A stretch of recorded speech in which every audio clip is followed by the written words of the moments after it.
Hello everyone, क्या हाल चाल है सभी के। सुबह सवेरे गुड मॉर्निंग टू ऑल। मेरा नाम है अविनीत सिंह एंड स्वागत करता हूं सभी का अड्डा 24/7 में दोस्तों। तो यहाँ पे विदाउट वेस्टिंग टाइम है ना, सुबह सवेरे आप लोगों के लिए यहाँ पे एक अच्छा हेल्दी डिस्कशन है और वो डिस्कशन रहेगा हमारा एनटीआरओ के बारे में। और यहाँ पे जो ब्रांच है किसके लिए हम करेंगे, यहाँ पे इलेक्ट्रॉनिक्स इंजीनियरिंग के लिए यहाँ पे हम लोग डिस्कस करेंगे। ठीक है, चलो तो आ जाइए फटाफट से सभी लोग यहाँ पे।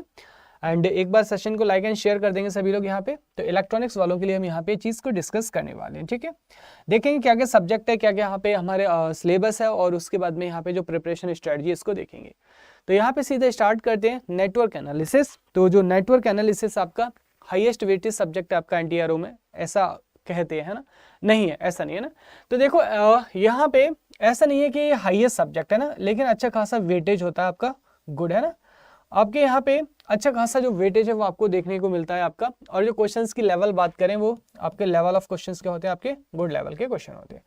सिलेबस की बात करें तो एंटायर आपका सेम है। आपका जो ईएससी का सिलेबस है ना, ईएससी है ना, तो ईएससी के सिलेबस में यहाँ पे सारी चीजें हैं आपकी नेटवर्क एक्सक्लूडिंग, है ना। एक्सक्लूडिंग क्या है आपको यहाँ पे, एक्सक्लूडिंग नेटवर्क सिंथेसिस है ना।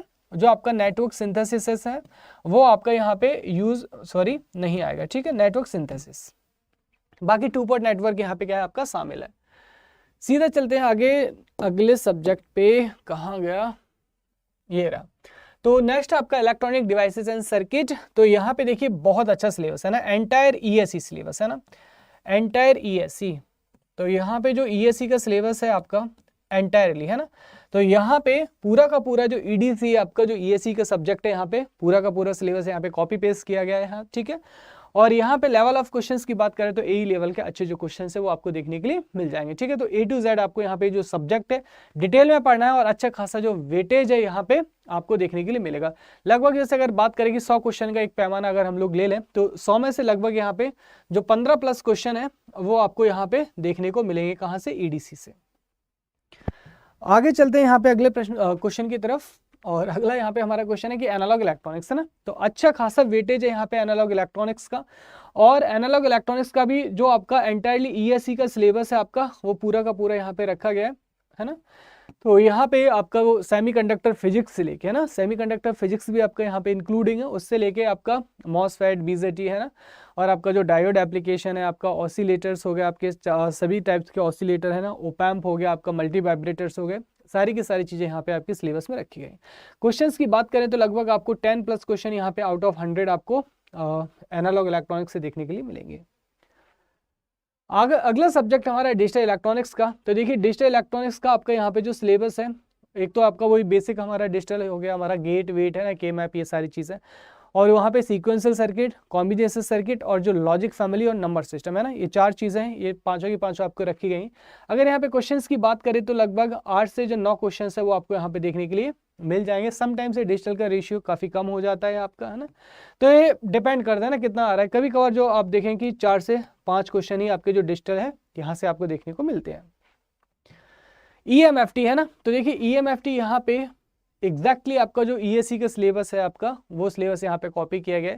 मतलब एमपीएस लॉ, बायो-सैवर्ट लॉ और जो आपकी डिफरेंट आपकी जो 3 डायमेंशनल जो हम यहाँ पे वेक्टर एनालिसिस निकालते हैं, ये सारी जो चीज़ें यहाँ पे ईएमएफटी की रखी गई। तो यहाँ पे एंटायरली जो ईएससी का सिलेबस है इसको आपको कॉपी पेस्ट किया गया है। ठीक है, क्वेश्चंस की बात करें तो यहाँ पे जो क्वेश्चन बहुत ज़्यादा हार्ड नहीं पूछे गए प्रीवियस ईयर एनटीआरओ में, काफ़ी जो बेसिक लेवल के क्वेश्चन है वो आपको पूछे गए हैं। कम्युनिकेशन है ना, मेन सब्जेक्ट आपका, one of the most important subject, main subject है यहाँ पे। और कम्युनिकेशन से आपको अच्छे खासे जो क्वेश्चन है वो देखने को मिलते हैं। लगभग आपको जो 15 प्लस क्वेश्चन है यहाँ पे आउट ऑफ 100 ये आपको कम्युनिकेशन से इसमें देखने को मिलते हैं। एंड एंटायरली जो ईएससी का सिलेबस है यहाँ पे, है ना, और कम्युनिकेशन में दोनों ही शामिल है ना, यहाँ पे दोनों ही शामिल है, analogue communication as well as digital communication, analogue and digital है ना, दोनों ही यहाँ पे क्या है आपके शामिल है। एनालॉग कम्युनिकेशन और डिजिटल कम्युनिकेशन का single side band, double side band है ना, पावर कैलकुलेशन, ये सारी चीज़ें आपका जो नाइक्विस्ट थ्योरम है, ये सारी चीज़ें आपको वहाँ पे, सैम्पलिंग रेट वगैरह सारी चीज़ें आपके यहाँ पे हैं।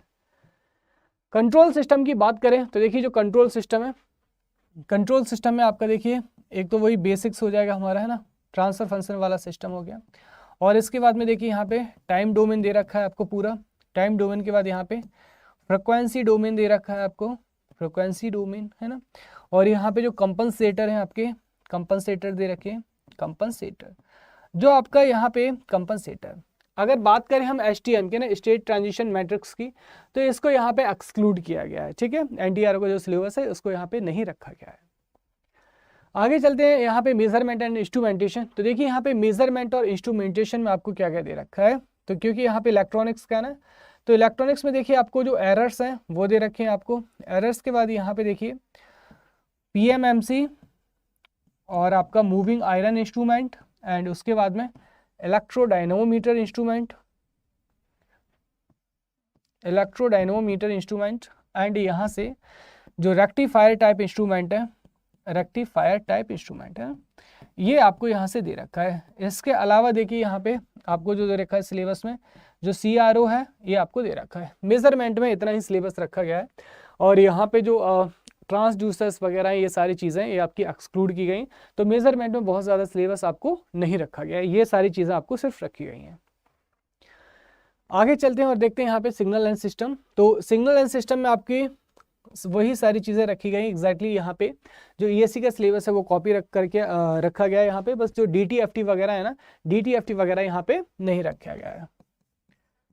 तो ये सारी चीज़ें यहाँ पे एक्सक्लूड की गई हैं। बाकी यहाँ पे देखिए फोरियर और जो आपका लाप्लास है, माइक गिर गया भाई, तो यहाँ पे जो फोरियर है, लाप्लास है, ये सारी चीज़ें आपकी यहाँ पे रखी गई हैं। ओके, सो ये था आपका पूरा यहाँ पे। अब देखिए यहाँ पे अगर बात करें यहाँ पे किसकी, टाइप ऑफ क्वेश्चंस की, और यहाँ पे किस तरीके से आपको देखिए यहाँ पे प्रिपेयर करना है। तो यहाँ पे दोस्तों सारे सब्जेक्ट के लिए है ना, जो आपके क्वेश्चंस है वो कैसे आएंगे, क्वेश्चंस इंपॉर्टेंट पार्ट है यहाँ पे, कि जो सर यहाँ पे क्वेश्चंस है वो हमें कैसे देखने को मिलते हैं। तो जो क्वेश्चन का लेवल है काफ़ी अच्छा लेवल देखने को मिलता है, और जो लेवल ऑफ क्वेश्चन है, लेवल ऑफ जो क्वेश्चन है आपको वो ESE की तरह देखने को मिलता है ना, ESE की तरह जो आपका लेवल ऑफ क्वेश्चन है वो आपको देखने को मिलता है। यहाँ पे लगभग जो आपके 60% क्वेश्चन है वो आपको ESE लेवल के देखने को मिलते हैं, ठीक है। बाकी 40% में यहाँ पे जो है आपका न्यूमेरिकल्स वगैरह ये सारी चीज़ें यहाँ पे वो रख लेते हैं, और मोस्टली देखा जाए मोर और लेस तो यहाँ पे जो थ्योरेटिकल टाइप के क्वेश्चन है वही आपके ज़्यादा पूछे जाते हैं। तो आपको अब करना क्या है, देखो यहाँ पे इसके लिए आपको सारे के सारे है ना, ऑल प्रीवियस ईयर क्वेश्चंस किसके लगा लेना है आपको, ESE के जो प्रीवियस ईयर क्वेश्चंस लगाने, कितने 10 ईयर्स के लगा लीजिए है ना। यहाँ पे कितने लगा लीजिए, जो 10 ईयर्स के क्वेश्चन है इतना लगा लीजिए, मोर देन सफिशिएंट रहेंगे आपके लिए। And I will promise you दोस्तों यहाँ पे बहुत ज़्यादा ये आपको हेल्पफुल करेंगे, ठीक है। अगर यहाँ से देखिए, अगर आप खुद से प्रिपरेशन कर रहे हैं, वेल एंड गुड, करते रहिएगा। और अगर यहाँ पे आपको ज़रूरत है आपको एक प्रॉपर गाइडेंस की, एक स्ट्रैटेजी की, तो यहाँ पे देखो आपको क्या करना है, अड्डा 24/7 की साइड में जाना है, ऑल कोर्सेज में सिलेक्ट करना है, गेट एंड इंजीनियरिंग को सिलेक्ट करना है, उसके बाद में अपनी ब्रांच यहाँ पे इलेक्ट्रॉनिक्स इंजीनियरिंग को सिलेक्ट कर लेना है, ठीक है। उसके बाद देखिए यहाँ पे आपको दिख रहा है NTRO, तो NTRO पे क्लिक करेंगे तो यहाँ पे देखिए पूरी टीम है, tech as well as non tech की, एप्टी और रीजनिंग भी है शामिल आपको। अब देखो ये 10,500 जो प्राइस दिखाई दे रहा है ना, ये आपको नहीं यहाँ पे पे करना है। वी ऑफर्स में जाइए, वी ऑफर्स में जाएंगे, यहाँ पे आपको क्या करना है, यहाँ पे एक कूपन कोड बताया जा रहा है अड्डा 24/7 की तरफ से, Y433 है ना, Y433। जैसे ये मैजिकल कूपन कोड लगाएंगे, यहाँ पे आपकी जो प्राइस है मात्र कितनी रह जाएगी, देखिए मात्र आपकी 2400 रुपये प्राइस रह जाती है ना। तो आई थिंक काफ़ी अफोर्डेबल है यहाँ से आप लोगों के लिए। देखिए यहाँ पे मात्र कितना रह गया, 2400 जो प्राइस है वो रह जाता है आफ्टर यूजिंग कोड Y433। तो ये जो कोड है आपका Y433, यहाँ पे मेरी गाइडेंस है ना, यानी कि फैकल्टी गाइडलाइन और मैक्सिमम डिस्काउंट के लिए जरूरी है ना। अगर आप कोई दूसरा कोड यूज़ करते हैं तो फैकल्टी गाइडलाइन के बाहर चले जाएंगे, ऑल्सो मैक्सिमम डिस्काउंट भी नहीं मिलेगा।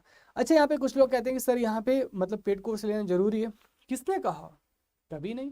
अगर आपको लगता है कि आपके कॉन्सेप्ट जो है आपके अच्छे लेवल के हैं, तो मैं ये कहता हूं कि गेट, ESE, IAS किसी के लिए भी आपको पे करने की जरूरत नहीं है। अगर आपको लगता है कि आप सेल्फ कर सकते हैं ना, तो सेल्फ कर लीजिए, वेल एंड गुड। बट अगर आपको लगता है कि हाँ एक लिमिटेड टाइम पीरियड में आपको एक अच्छे कॉन्सेप्ट की जरूरत है, एक अच्छी स्ट्रेटजी की जरूरत है फॉर श्योर शॉर्ट सिलेक्शन के लिए, देन आपको यहाँ पे डेफिनेटली लेना चाहिए। तो अगर इसके अलावा कोई भी आपको और जानकारी चाहिए हो तो प्लीज़ यहाँ पे कमेंट को पिन कीजिएगा। आप सभी लोगों का तहे दिल से बहुत बहुत शुक्रिया। अगर इन्फॉर्मेशन अच्छी लगी तो इसको लाइक एंड शेयर कीजिएगा। Thank you everyone.